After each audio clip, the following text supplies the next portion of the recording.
E aí, meus beneficiados, tudo certinho? No vídeo de hoje a gente vai falar sobre a qualidade do arroz. Para mim esse assunto é muito interessante e ao mesmo tempo muito desafiador, porque ele é muito subjetivo, né? Acho que não só para o arroz, mas para os produtos de origem vegetal como um todo, quando a gente fala sobre qualidade, vai depender muito do ponto de vista de quem está falando. A gente como consumidor tem uma expectativa, né, uma demanda sobre o que é qualidade. Mas no caso do arroz, isso vai depender de qual etapa a gente está falando. Vamos se aprofundar nesse assunto? Então vem comigo.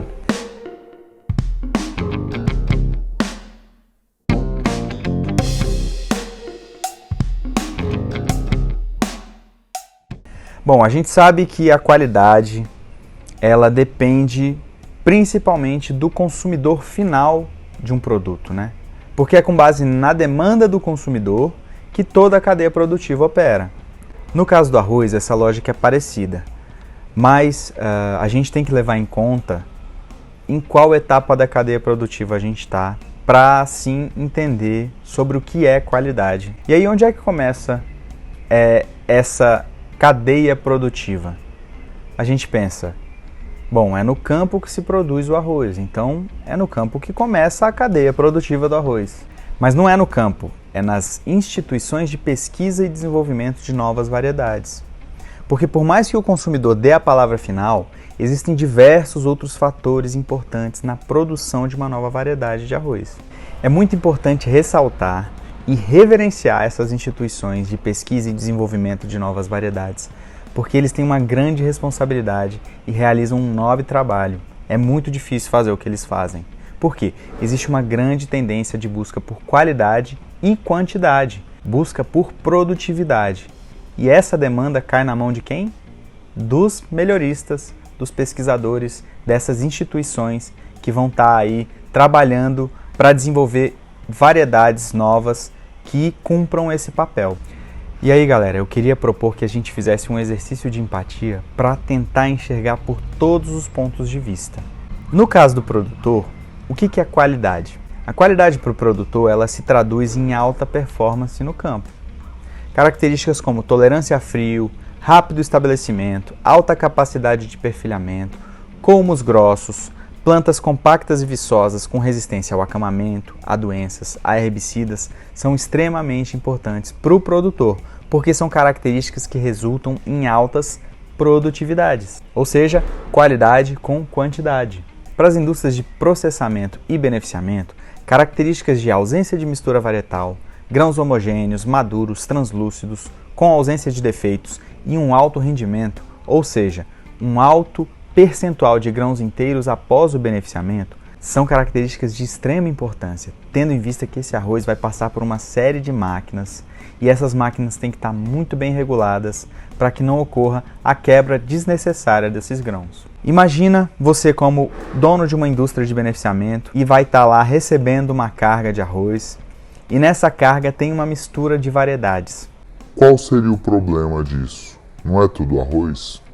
Então, é tudo arroz, mas as variedades elas têm características específicas que influenciam diretamente na regulagem das máquinas no beneficiamento.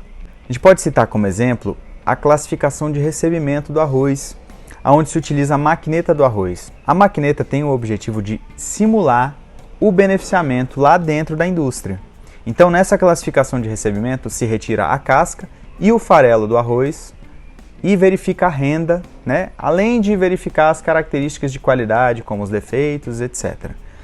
E nesse processo, se você regula a maquineta para retirar a casca e fazer o polimento de um arroz longo fino e existe uma mistura varietal nessa carga que está sendo recebida pela indústria, e por conta dessa mistura varietal vem grãos com características diferentes, por exemplo, um grão mais grosso. Quando ele passar por essa maquineta do arroz, ele pode quebrar.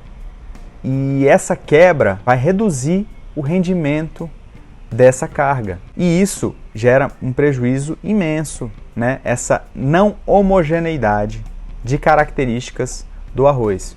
Então é muito importante que não ocorra mistura varietal. A gente pode citar um outro exemplo que é no caso da parboilização do arroz, onde As variedades elas têm uma capacidade de absorção de água e temperatura de gelatinização específicas.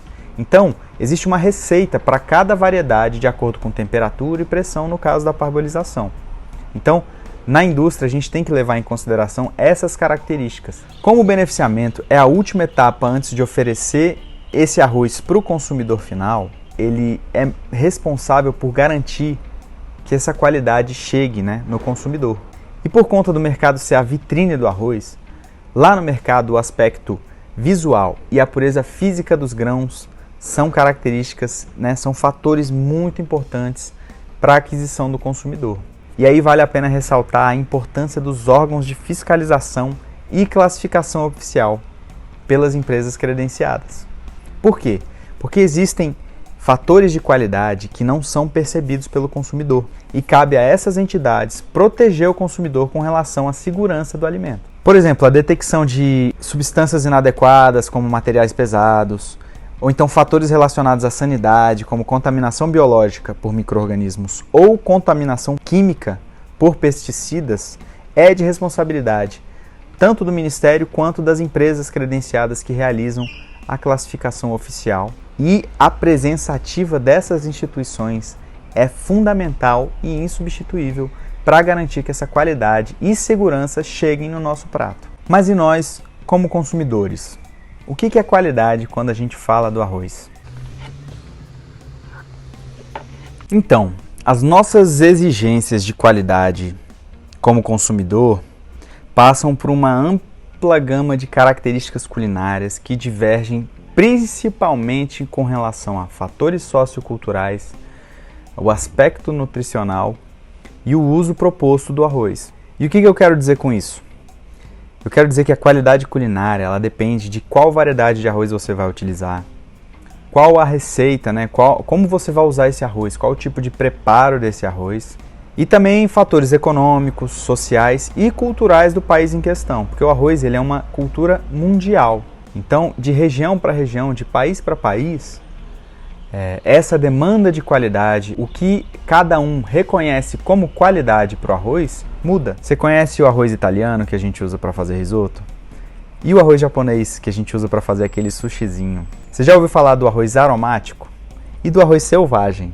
Então, existe uma ampla gama de variedades e cada uma delas tem uma finalidade culinária. E além disso, ainda tem gente que gosta de consumir o arroz quebrado. Você acredita nisso? Tem um funcionário lá da indústria que eu trabalho que toda vez que ele vai para o interior visitar a mãe dele, ele leva um saco de arroz daquele do bom, a melhor qualidade. E você acredita que a mãe dele pega esse saco de arroz e joga no chão e fica jogando para quebrar esse arroz? Por quê? Porque ela gosta de consumir o arroz assim. Isso é uma questão de gosto. Fazer o quê, Mas tirando esse caso específico, no Brasil a gente gosta de um arroz com um alto conteúdo de grãos inteiros, grãos translúcidos e classificados como longo fino. Ou seja, a gente gosta do arroz branco agulhinha, que após cozido ele fica bem soltinho e tem um alto rendimento de panela.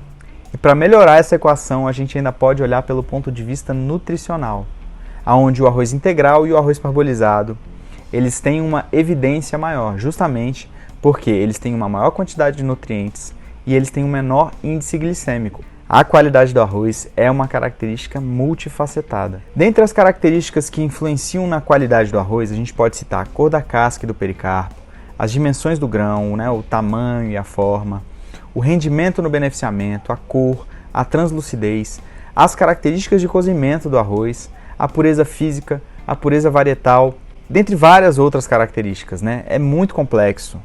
E depois de saber disso tudo, eu te pergunto, como que a gente faz para padronizar a avaliação da qualidade do arroz? Isso aí é uma tarefa difícil, viu? E essa batata quente, ou melhor, esse arroz quente caiu na mão de quem? Do Ministério da Agricultura, Pecuária e Abastecimento. O Ministério teve que criar o padrão oficial de classificação não só para o arroz, mas para os produtos de origem vegetal como um todo, justamente para garantir que os padrões de identidade e qualidade sejam mantidos durante todo o processo de produção dos produtos de origem vegetal, para que esse produto chegue com segurança e qualidade na sua mesa ou no destino final dele. Obviamente, esse processo não começou agora. Faz tempo que a avaliação da qualidade dos produtos de origem vegetal tem sido estudada e existe um histórico muito interessante que envolve diversos países do mundo. E inclusive esse é o tema de um dos vídeos do meu canal, que se chama Histórico da Classificação. Depois dá um confere lá. Mas voltando para a classificação do arroz, segundo o seu padrão oficial, a classificação consiste na análise de uma amostra de arroz com o objetivo de verificar a qualidade e a identidade do produto, justamente para garantir que esse produto chegue com segurança no consumidor final. Mas eu costumo dizer que a classificação oficial ela é a cereja do bolo. Por quê? Porque existe uma série de outras etapas anteriores a ela que tem também a responsabilidade de manter, de garantir a qualidade do arroz e dos produtos de origem vegetal como um todo, até chegar no seu uso proposto, no consumidor final. É um trabalho em conjunto e quem dá a palavra final somos nós consumidores. Até porque se a gente não gostar da aparência, do sabor ou da textura do arroz que a gente está comendo, não tem melhoramento genético, alta produtividade, variedade especial ou qualquer outro atributo de qualidade que faça a gente comprar esse arroz da próxima vez. Mas me diz aí, é de admirar o tanto de gente que está envolvida nesse processo de garantia da qualidade para que o arroz chegue do jeitinho que a gente gosta na nossa mesa. E eu quero aproveitar esse momento para valorizar todos os profissionais da cadeia de produção do arroz. Os melhoristas, os pesquisadores, os produtores, os classificadores, os fiscais, as indústrias de beneficiamento e o seu time de colaboradores, cada operador de máquina, motorista, vendedor, o pessoal da limpeza, todos eles, é por conta deles que a gente está aí firme e forte. Porque pode faltar carne, pode faltar salada, pode faltar até a cervejinha, mas o arroz com feijão, esse não pode faltar. E agora me conta, depois de saber disso tudo, você consegue resumir para mim o que é qualidade quando a gente está falando de arroz? Deixa aí nos comentários que eu quero saber. E é isso, meus beneficiados. Espero que tenham gostado do vídeo. Se gostou, não deixa de dar aquele like maneiro e até o próximo.